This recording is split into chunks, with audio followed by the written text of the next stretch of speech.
اور جب سے تم نے احترام رمضان المبارک ترک کر دیا، تمہاری آبرو کو لوگوں نے کھیل بنا لیا، اور اب تو لوگوں کو احساس گناہ بھی نہیں رہا، احساس جرم بھی نہیں رہا۔ گناہ کے ساتھ اگر احساس گناہ انسان کی زندگی میں ہے تو انسان اپنے آپ کو گناہوں سے بچا لیتا ہے، لیکن اب ہمارے اندر احساس گناہ نہیں۔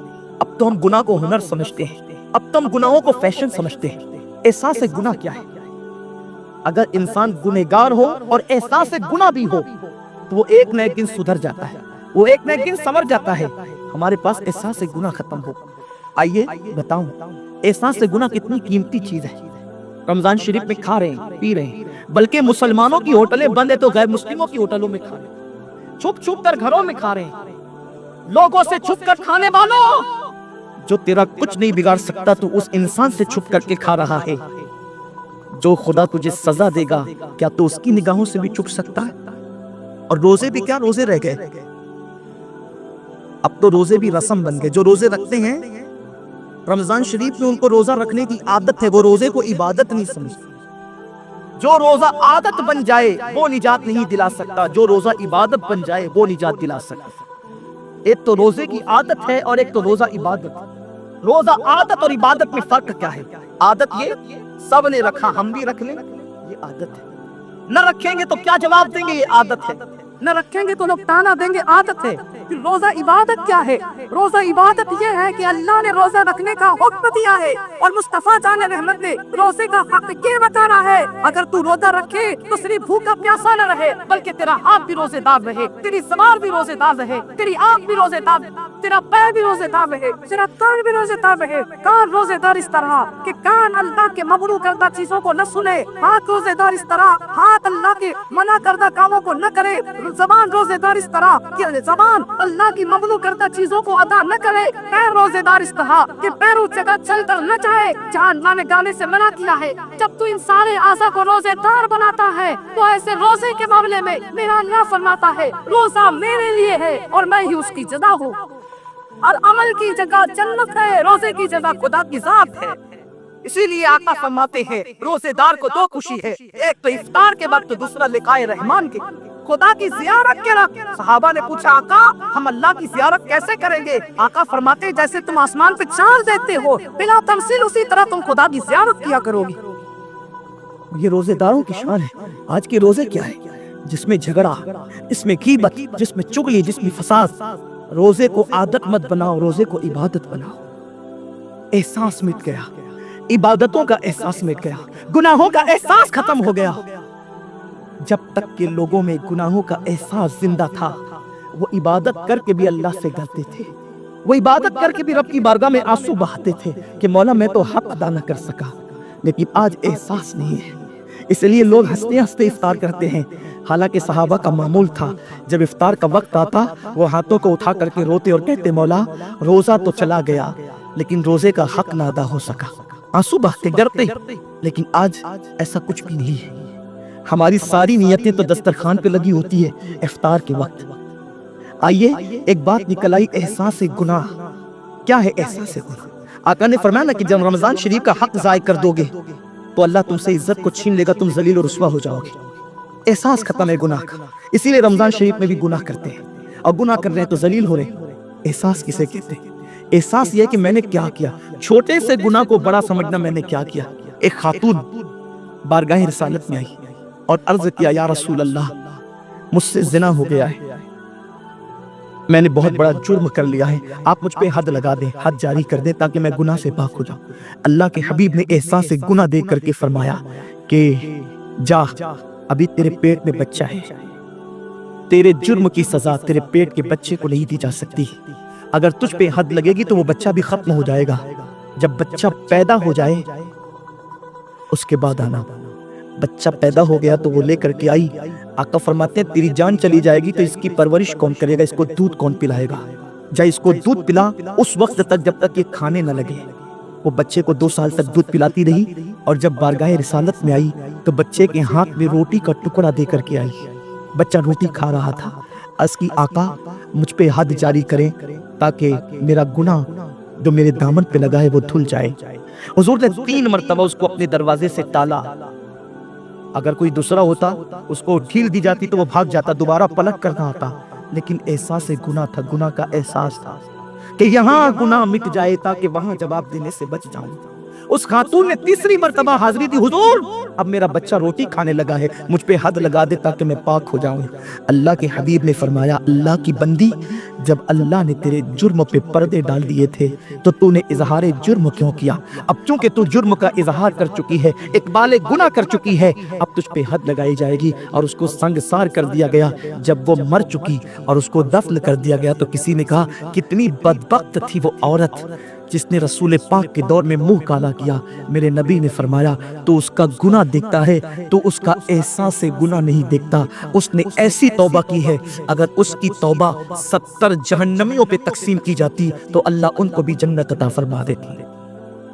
آقا کریم صلی اللہ علیہ وسلم فرماتے جو رمضان شریف میں گناہ کبیرہ کرتے ہیں، اب گناہ کبیرہ کی بہت بڑی تعریف ہے، اس کو نہیں بیان کروں گا، لیکن جو گناہ کبیرہ بڑا گناہ کرتے ہیں، پہلی بات تو چونکہ میرا مسلک صوفیہ ہے، صوفیہ سے کسی نے پوچھا کہ گناہ بڑا کیا ہے؟ امام غزالی فرماتے ہیں نہ کوئی گناہ چھوٹا ہے نہ کوئی گناہ بڑا ہے، بات تو یہ ہے جس گناہ پر خدا تیری پکڑ کر لے وہی گناہ سب سے بڑا ہے، اور جس نیکی پر خدا تجھے بخش دے وہی نیکی سب سے بڑی ہے۔ کسی گناہ کو چھوٹا سمجھ کے مت کرو، پتہ نہیں وہ کس گناہ پہ ناراض ہو جائے۔ تو اللہ کے حبیب صلی اللہ علیہ وآلہ وسلم فرماتے ہیں جو رمضان شریف میں بڑا گناہ کبیرہ گناہ کرتے ہیں، سال بھر تک فرشتے اس پہ لعنت کرتے رہتے ہیں، اور اگر اسی سال اس کو موت آ جائے، اسی سال جس نے ماہ رمضان میں گناہ کبیرہ کیا تھا، اس نے بڑا گناہ کیا تھا۔ اب بڑے بڑے گناہوں کو گنایا گیا، مثال کے طور پر کسی عورت پر غلط نیت سے نظر ڈالنا یہ گناہ کبیرہ ہے، جھوٹی قسم کھانا یہ گناہ کبیرہ ہے، ناپ تول میں کمی کرنا یہ گناہ کبیرہ ہے، کسی کو دیکھ کر اس کا مذاق اڑا کے دل دکھانا یہ گناہ کبیرہ ہے، کسی کی امانت میں خیانت کرنا یہ گناہ کبیرہ ہے، ماں باپ کا دل دکھانا یہ گناہ کبیرہ ہے، کفر کرنا یہ گناہ کبیرہ ہے، بلکہ اکبر الکبائر ہے۔ 70 کی فہرست امام سیوطی نے گنائی ہے، اور پھر 70 کی فہرست گنانے کے بعد فرماتے 70 پر یعنی 1 2 3 4 والا 70 نہیں، بلکہ اللہ کے حبیب نے یہاں جو 70 فرمایا ہے یہ 70 گنتی والا 70 نہیں ہے، بلکہ کثرت بتانے کے لیے 70 ہے۔ جیسے کہ ہم کہتے ہیں نا میں نے تجھے 50 بار سمجھایا تو نہیں مانا، میں 100 بار تیرے گھر آیا تو نہیں ملا، اس کا مطلب یہ نہیں کہ 99 کے بعد 1 2 ملا کر کے آتا ہے وہ 100 نہیں، گنتی کا 100 نہیں، یہاں 100 بتانا کثرت بتانے کے لیے ہے، یہاں 50 کہنا کثرت بتانے کے لیے ہے۔ تو اللہ کے حبیب فرماتے ہیں 70 بڑے گناہ ہے، یعنی اتنی طویل تعداد میں اتنی کثرت سے ہے بڑے گناہ کہ تم ان کو شمار نہیں کر سکتے، بس اتنا کہ جس گناہ پہ خدا ناراض ہو جائے وہ بڑا گناہ۔ تو جس نے رمضان شریف میں قصداً بڑا گناہ کیا، قصداً نماز کو چھوڑنا بھی گناہ کبیرہ ہے، نماز کو ترک کرنا بھی گناہ کبیرہ ہے۔ میرے آقا صلی اللہ علیہ وسلم کے دیوانوں، کھیل کود میں وقت کو ضائع کرنا، وقت کا ضیاع، یہ بھی گناہ کبیرہ ہے۔ آقا فرماتے ہیں جس نے رمضان شریف میں گناہ کبیرہ کیا، اس رمضان سے لے کر آنے والے رمضان شریف تک فرشتے اس پہ لعنت کرتے ہیں۔ یہ لعنت کیا ہے؟ لعنت سمجھتے ہیں؟ لعنت کا مطلب یہ ہے جس پہ لعنت پڑی وہ ہمیشہ کے لیے اللہ کی رحمت سے دور ہو گیا۔ انسان کی لعنت کیا ہے؟ انسان کی لعنت ایک جانور پر، حضور علیہ الصلوۃ والتسلیم کسی صحابی کے جانور پر بیٹھے تھے، وہ دھیرے چل رہا تھا، کسی نے کہہ دیا کہ اس پہ لعنت تو یہ دھیرے چلتا ہے، حضور علیہ السلام نے اس جانور کے نیچے اتر کر فرمایا جس پہ لعنت کر دی گئی میں اس جانور پہ سواری نہیں کر سکتا۔ یہ ایک انسان کی لعنت کا اثر ہے، جس پہ معصوم فرشتے لعنت کرے اس کا انجام کیا ہوگا؟ وہ بھی 1 2 لعنت نہیں۔ رمضان شریف کو چھوٹا مت سمجھیے، 1 کے 70 پر آپ کی نظر ہے، گناہ نیکیوں کی کثرت پہ آپ کی نظر ہے، گناہوں کی تباہی پہ آپ کی نظر نہیں ہے۔ اللہ کے رسول صلی اللہ علیہ وسلم نے فرمایا جیسے ماہ رمضان شریف میں نیکیوں کا درجہ بڑھ جاتا ہے، ویسے ماہ رمضان شریف میں گناہوں کا بھی معاملہ بڑھ جاتا ہے۔